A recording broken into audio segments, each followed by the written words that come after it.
মৃত্যু চিৰন্তন সত্য আমি জন্মগ্ৰহণ কৰিছোঁ এদিন মৃত্যু গ্ৰহণ কৰিম আৰু শেষ হ'ব চিৰসত্য শেষ হ'ব স্বাভাৱিক প্ৰকৃতিৰ নিয়ম ৰাজীৱ শদিয়াদেৱৰ পূজ্যপদ পিতৃদেৱ মাতৃদেৱ সকলোকে ওলগ জনাইছোঁ আৰু আপোনাসকল হতাশাগ্ৰস্ত নহ'ব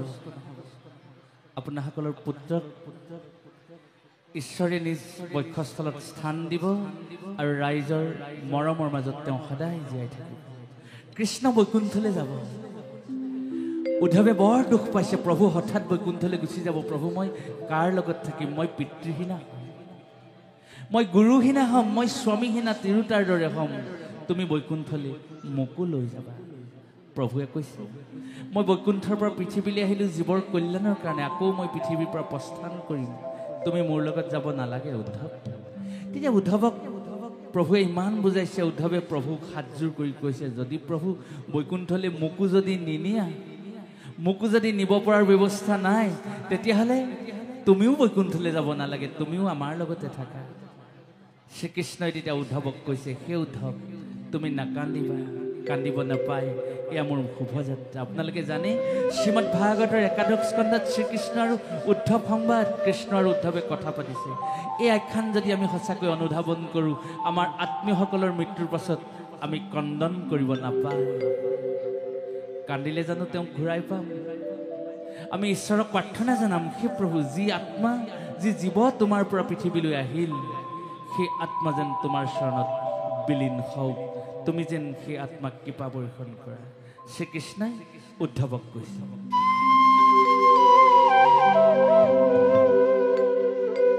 শ্ৰীমদ ভাগৱতৰ একাদশ স্কন্ধৰ উদ্ধৃতি আমি সেই ৰাজীৱ শদিয়া ডাঙৰীয়াৰ আত্মা পৰমাত্মাত বিলীন হওক সেই উদ্দেশ্যে বৈকুণ্ঠ প্ৰয়াণ অকণমান আগবঢ়োৱাৰ প্ৰয়াস কৰিছোঁ মই যাওঁ বৈকুণ্ঠলৈ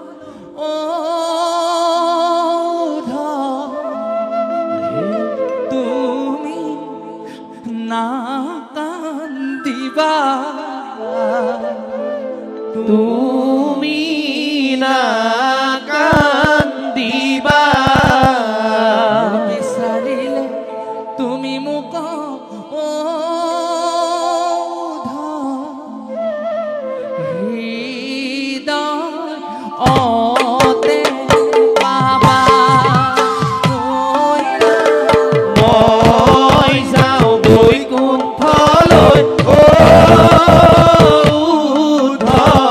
তুমি না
হে ৰাম ৰাম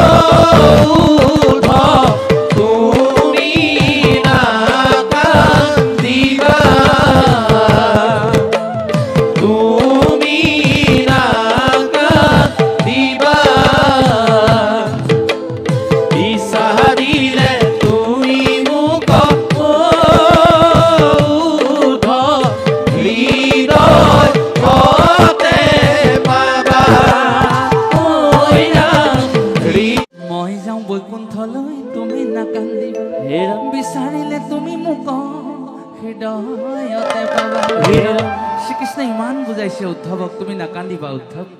মোৰ শুভযাত্ৰা মই বৈকুণ্ঠলৈ যাব লাগে আপোনালোকে জানে শ্ৰীকৃষ্ণৰ দুখানি স্বৰ্ণত হৈ উদ্ধৱে শুকাই কান্দিছে আৰু কৃষ্ণই নকন্দাকে থকা নাই শ্ৰীকৃষ্ণৰ চকুৰ পানী উদ্ধৱৰ চকুৰ পানীয়ে শ্ৰীকৃষ্ণৰ দুখানি স্বৰ্ণ তিতি গৈছে কৃষ্ণই কৈছে বোলে মই গ'লে লোকতমি তুমি নাকান্দিবা উদ্ধৱ মই বৈকুণ্ঠলৈ যোৱাৰ পাছত কি হ'ব জানানে এই যে সংসাৰখন দেখিছা সিদিনা মোৰ পৰা মানুহৰ মাজত অমংগল হ'ব মই গ'লে লোকতমি লিভে বিমংগল আৰু মই ক'ত থাকোঁ আপুনি প্ৰভু দ্বাৰকাত থাকে দ্বাৰকাৰ কি হ'ব অৱস্থা উদ্ধৱে কৈছে মই তাকো নাজানো তেন্তে শুনা দ্বাৰকা নগৰ ৰত যাই ভূত মানুহৰ মাজত কৃষ্ণ বৈকুণ্ঠলৈ যোৱাৰ লগে লগে অপায় অমংগলে দেখা দিলে আৰু দ্বাৰকা নগৰখন লাহে লাহে পানীত ডুব যাবলৈ ধৰিলে আৰু ভয়ংকৰ তথ্য কৃষ্ণই দিছে কি দিছে পিৰিবে দুৰ্জনকলে গুচিবে আচাৰ মানুহক কলিয়া গ্ৰাস কৰিব মানুহৰ মাজত আচাৰ নীতি নাইকিয়া হ'ব পিতা পুত্ৰৰ সম্বন্ধ নাথাকিব গুৰু শিষ্যৰ সম্বন্ধ নাথাকিব নৈতিক আচৰণ মানুহৰ পৰা নাইকিয়া হ'ব পিৰিবে দুৰ্জনকলি গুচিবে আচাৰ হৈব অধৰ্মত প্ৰীতি কলি প্ৰজা মানুহবিলাক অধৰ্মী হ'ব তেতিয়া ভগৱন্তৰ চৰণত ধৰি উদ্ধৱে কৈছে নাযাবা আমাক এৰি মোৰ প্ৰভু দেউ নাযাবা আমাক নাযাবা আমাক এৰি মোৰ প্ৰভু দেউ নাযাবা আমাক এৰি নাযাবা আমাক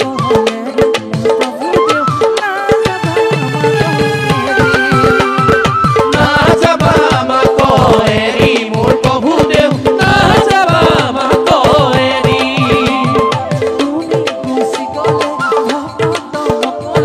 তুমি গুচি গ'লে ভকত সকলে তুমি মোৰ প্ৰভু দেউ নাযাবা আমাক এৰি নাযাবা আমাক এৰি মোৰ প্ৰভু দেউ নাযাবা আমাক এৰি তুমি গুচি গ'লে ভকত সকলে তুমি গুচি গ'লে ভকত সকলে দুখ পাব জানানে তুমি মোৰ প্ৰভু দেউ নাযাবা আমাক এৰি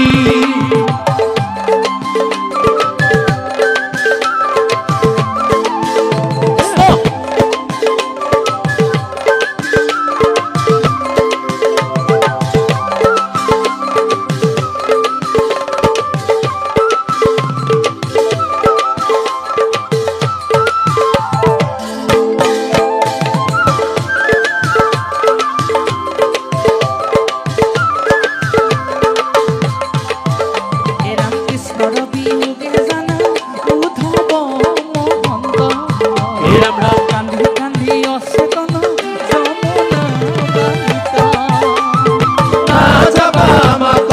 এৰি মোৰ প্ৰভু দেউ নাযাবা আমাক এৰি তুমি গুচি গ'লে ভকত সকলে তুমি গুচি গ'লে ভকত সকলে দুখ পাব জানানে তুমি মোৰ প্ৰভু দেউ নাযাবা আমাক এৰি এৰি কিনো তোমাৰ লীলা হৰি কিনো তোমাৰ লীলা নৰ ৰূপ এৰি প্ৰভু বৈকুণ্ঠ চলিলা নৰকৈৰী প্ৰভু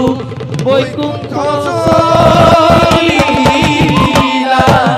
হে গোসাই গৈ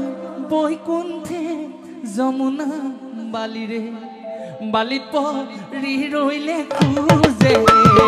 গোসাই গ'ল বৈকুণ্ঠে যমুনা বালিৰে বালিত পৰি ৰৈলে খোজে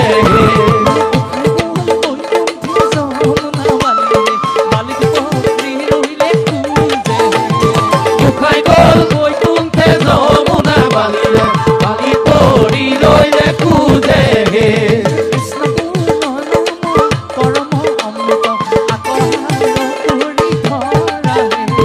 গোসাই গ'ল বৈকুণ্ঠে যমুনা বালিৰে বালিত পৰি ৰৈলে খোজে